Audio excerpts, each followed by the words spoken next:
phenomenon was a real phenomenon. This was something that was actually happening to these people. I was like paralyzed. What you call like a little being, but he was luminescent, like light. The big bulbous head, the gray skin. What I saw was a typical gray. Big black eyes. 2.5, 3 feet tall. They all were dealing with something that was very unusual from a human perspective.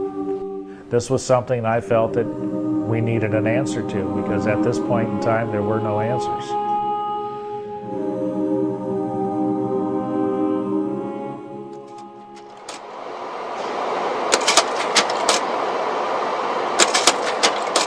My name is Joe Jordan, and I'm the State Section Director for the Mutual UFO Network for Brevard County, Florida. I'm also lead field investigator. When we get a call for an investigation, we take all the information we could over the phone, and then we'd send investigators out, sometimes myself, sometimes other investigators working with me, and we'd follow up to do an investigation report. To these people, they were sincere, they had sincere experiences, and they were a lot of them looking for help, and they felt that being that we were involved as researchers and investigators, that we could be some help to them.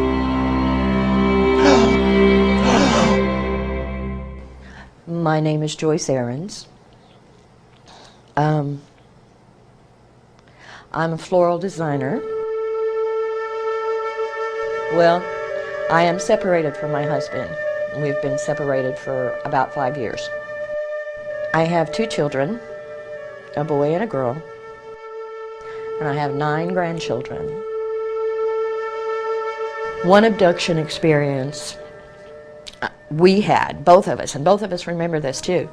I was laying in the bed, my husband and I was laying on my right side. And all I could see, when I opened my eyes, all I could see was this red light above the window, and I could see my husband's shoulder, but I was like paralyzed. His skin looked like elephant skin. He had the big bulbous head with the big wraparound eyes.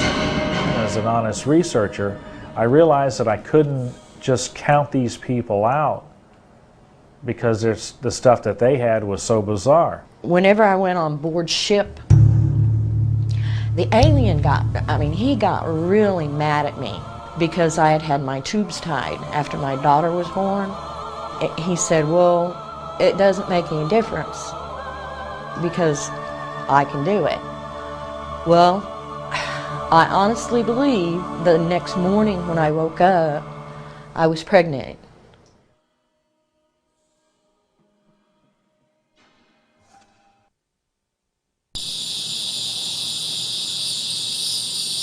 It was about 3 months later, I was abducted,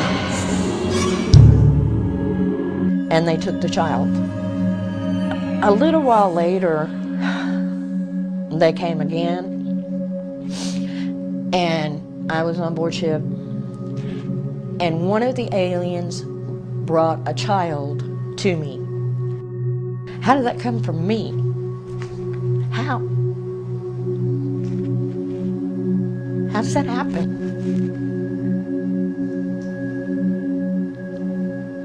Sorry.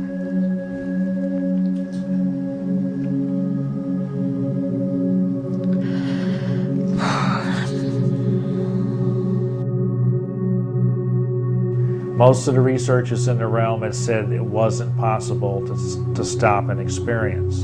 Knowing that, I called some of the leading researchers in the country. And I said, guys, I've got a very unusual case here. This man, we'll use the name Bill, and during his experience, in fear, he calls out, Jesus, Jesus, Jesus, or Jesus, please help me. By calling out, he abruptly stops his abduction experience. These entities can be stopped in the name and authority of Jesus Christ. Once down in Cocoa, this was after I accepted Jesus Christ, they tried to come. And I kept saying, no, no, you're not doing this. And I took on the empowerment of Jesus Christ, and I stopped that. For we wrestle not against flesh and blood. These are spiritual entities. Taking on the empowerment of Jesus Christ puts a stop to a lot of things. And he's helped me a great deal. Thank you, Lord.